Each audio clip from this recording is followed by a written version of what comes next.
Iya.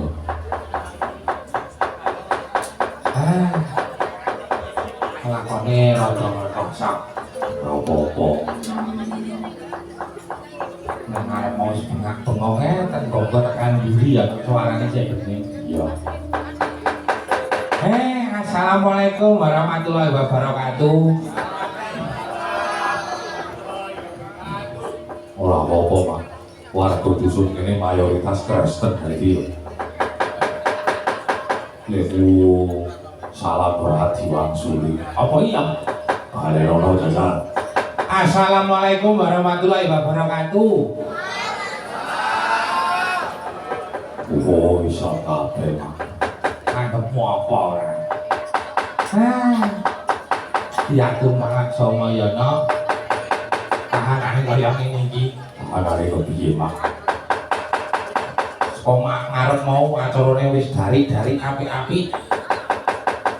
Bareng karo penyerahan wayang ana bintang tamu teko. Sopo? Sinden yang terakhir kuwi lho. Tak kira iki bulu rae, bulu sinden ta. Iya. Ora dadi ngopo. Iki sowan endi no? Iki sowan ning Padukuhan Lipuh Wonorejo Ragilan karo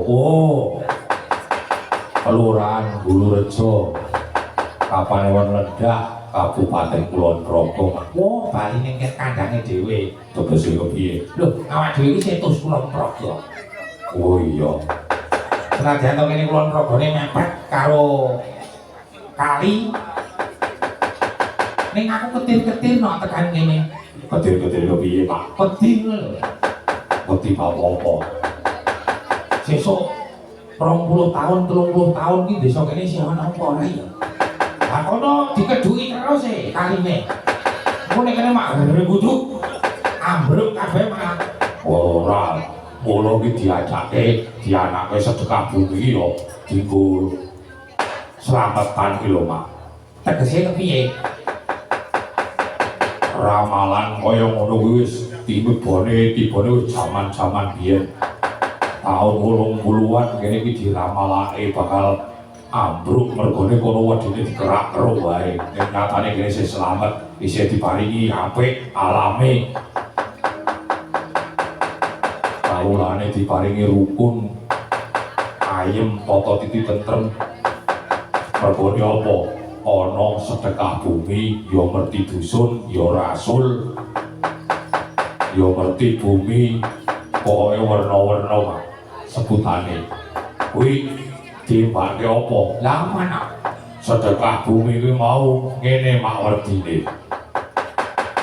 Kowe kuwi mangan saka tutukulane bumi.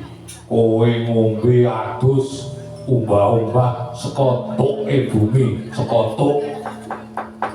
Sesuk nek kowe mudhar sing ngeloni bumi. Mula bumi kuwi mau singkatan, Mak. Apa nak? Ibu karo mami. Kuwi sing makani awak dhewe, sing ngombeni awak dhewe, sesuk nek ade turu salawase ya sing ngeloni bumi kuwi mau, Mak. Ngono ya nak. kula ana wong-wong sing dorada kewalik kiblate. Lho, kepiye? Omong nentos sedekah bumi merti dusun merti bumi kuwi mau haram. Kuwi wong kewalik kiblate wong sadurunge Islam tumeka ning kene merti dusun kuwi wis ana, Pak. Nujupake puji syukur karo Gusti Allah. Anane bumi pertiwi iki subure ora karo-karuan. Dibur 3 meter metu banyune ditanduri pari tukule lemu-lemu apik-apik. Ngono, Pak. Iya ya, Nak. Mula ana Pak Kyai-kyai jaman saiki wong ora dong. Edan mong. Wong ngerti dusun kok diaramke. Ujug kok piye. Iya ya, Nak. Muji syukur kang tanpa upami matur sembah nuwun kang tanpa upami dumateng para warga mriki langkung-langkung dumateng para panitia sampun keraya-raya rawuh wonten sudung kula wonten gubuk kula Temanggung mriku. Apa rawuh Temanggung, Pak? Wektu kuwi aku agek dolan karo bojone. Iya. Bojoku ora ono apa-apa. Siji Bandung Kulon Progo karo Sleman terus ngalor tekan Magelang. Nah, dari dhewe Temanggung ngono. Iya. Ora karo bojoku sing saiki. Waktu kuwi aku agek dolan kok dibel karo penjane Pak Dukuh. Halo Mas Sao. Jenengan wonten pundi? Kula wonten Temanggung, Pak. Oh nggih, kula tak sowan mriku, Mas. Kalih dinten meneh kula tak mriku. Waduh. Langsung tak godhoke telon. Duwene ning telon to. Wah, godhoke telon tak godhoke sego jagung. Monggo Pak, kula aturi jahar. Wah, ning ngono ya kademen kok ngene nggon aku kono. Pencik dhuwur kono no. Gunung apa, Pak? Gunung Sumbing. Nah, Selo Pampang Gunung Sumbing dhuwur kono. Nek asline awak dhewe ngono getih ayo Jakarta adine ning gandeng cinta kuwi mau dadi Tegese piye? cinta kita tegese jodohku iki ning kono lho. Iya. Dadi aku kon manggon ning kono, oke, manggon ning kono. Pak Lu apa Pak Dukuh, Pak Bayan kuwi mau ora rawuh ning gubukku Temanggung kono no. Terus bariku Mas kula aturi nyangik wonten ing Rendah. Acaranipun apa? Acaranipun menika sedekah bumi. Riyen menika nggih bapake panjenengan nate mayang wonten mriki. Ayo. Ayo biyen awak dhewe ya tau rene ning wis walah suwe tenan 2000 piro ya. Awak dhewe isih ning pasinaon SMKI dhewe budal saka sekolahan kono ning arep nyusul bapakne jaman semono disaoni 20.000 lah. Kudu kuwi domilen tak yo Pak. Iya. Zaman semono bapak sing ngasto ning kene, ning jentra ning kene, ning aku lali pasti dia ning ndi. Ning aku madhep kidul, ku madhep ngalor ya aku bingung ngakah ning kene. Iya. Matur sembah nuwun ya Pak Kang tanpa upami. Nggih, dipun rawuhi panjenenganipun Pak Lurah. Nah, iki acara niki telung padukuhan Lipo Wonorejo Klagilan karo Sumur Muling no. Ono Pak. Wah, jan bumyak tenan. Iya. Telung padukuhan dadi siji nanggap wayang. Wingi ya ana acara apa kan jenenge kerja bakti bersih lingkungan. Nah, iki ya penting. Mergo kebersihan kuwi sebagian dari iman. Wah, ikan apa? Sebagian dari iman. Banjur kerja bakti bersih makam. Bersih makam Pak. Jadi kayak lho, apa suket-suket sing do tukul, gulma sing do tukul ana ing makam iki dicabuti kabeh. Kijing-kijing sing do lumuten kan dikuasai kabeh nganti resik dadi disawang ya kepenak. Tegese wong mati wae isih di gempateni karo warga dusun kene no. Nek ning nggonku Batul kono wis ora ana. Ana arep resik ya dikarep saka karepe dhewe. Mergo iki nggone mbahku tarsiane mergo iki nggone bapakku tarsiane ngono nek nggone dhewe kana. Merti dusun barang wis ora ana.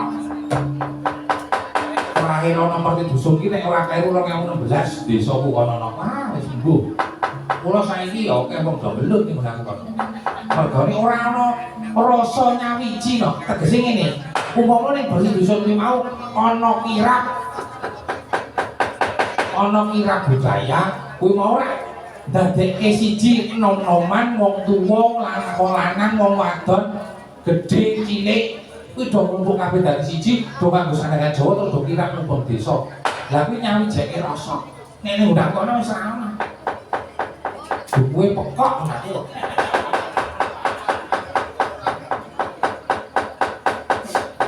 Iya, kowe jangan tuku jare. Ra dadi no, lah yen nek coblosan ngono ra wis ora wungku apik. Mesti bakal kepilih ning ujian iki lho. Lah kok ana pasal-pasal kene nggon soal tak buka. Apa pembunuhan adalah Pak pasal nomor aku langsung waduh modal. Aku ora tau mateni wong e. Ning kepengin mateni panjang iki lho.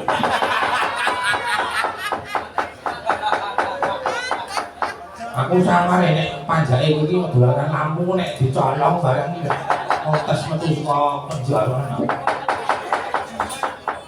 Lapas yang timak. Pasti timak iki. Iya. Aku iki no mulane nggon desane nggone dhewe iki mau nek nggon aku kono mah wis akeh wong do. Kae sapa ta jenenge wong cacilik karo wong tuwa wis ora ngerti jenenge. Nek ora disrawuhi kae sapa ta jenenge anak iki sapa iki? Iki anake iki. Oh, anak wis bayan to, wis ora ngerti. Makane apa? Rasane kurang nyawiji. Nek ana ning sedekah bumi iki mau wah wis murakapi sak kabeh. Tegese murakapi sak kabeh kuwi mau ya ning rasa manunggal masyarakat kuwi bakal dadi siji mergane ana kirab kuwi mau. Rasa kebersihan sebagian dari iman kuwi mau mbuh kuwi wujude dalan, mbuh wujude pager, mbuh wujude makam kabeh do diresiki. Ngono kuwi nek nesake desaku kono mlaku-mlaku kudu lamit yo wis rampung. Nek ning kene kan isih guyak, isih regeng, wah isih sapa kepenak. Delok cah nom-nom kae mau lho, do seneng karo budaya. Do nganggo batik apik-apik, sing wedok ya do nggo kudung, sing lanang ya do nggo pencisan kabeh, do melu nyinom. Ah, buka rasaku no. Berarti sesuk nek dhewe wis tuwek iki calon generasi penerus sik wis ana. Nek wong aku kono ana wong tuwa tengok-tengok ning mbok. Wah, bu motor ke lewat tanpa lamit kok. Wong sing tengok ning mbok ngono ya. Wow. Nabrak pecah gasmu kowe sing ngono kuwi. Nek ana kuwi wis ora ana tugas itu babar. Nek kene ana canom lewat ning arep wong monggo Pak De, derek aku Pak De. Yo wis hati-hati ya Le. Ngono kuwi nek isih apik. Wong wedok-wedok nak ngono do sumbiran kabeh. Ora patoke cembak-cembak. Terus nyanyi, aku rela walau diperkosa. Itu pasti tamu wis ora ana. Iya. Tapi nyawijake rasa. Nah, cara sak banjure kuwi doa bersama dilanjutkan kepungan dan kembul bujono. Lah kuwi contone meneh kepungan. Ngerti kepungan ora? Kae lho Pak. Omahe sing manja kuwi dikepung polisi jaman rikala. Iki dadi penadah motor. Kudu kuwi kepung anu ae dikepung polisi. Iki kepungan iki tegese kowe masak saka omah, lha to, terus digawa ning masjid utawa ning lapangan utawa ning makom utawa ning ndi, terus bar kuwi do dadi siji mangan bareng. Lawuhmu apa Le? Iki lawuhmu ming telo. Sambel goreng karo tempe. Undamu apa? Wah, sandal yang aku. Umpamane ngono kuwi.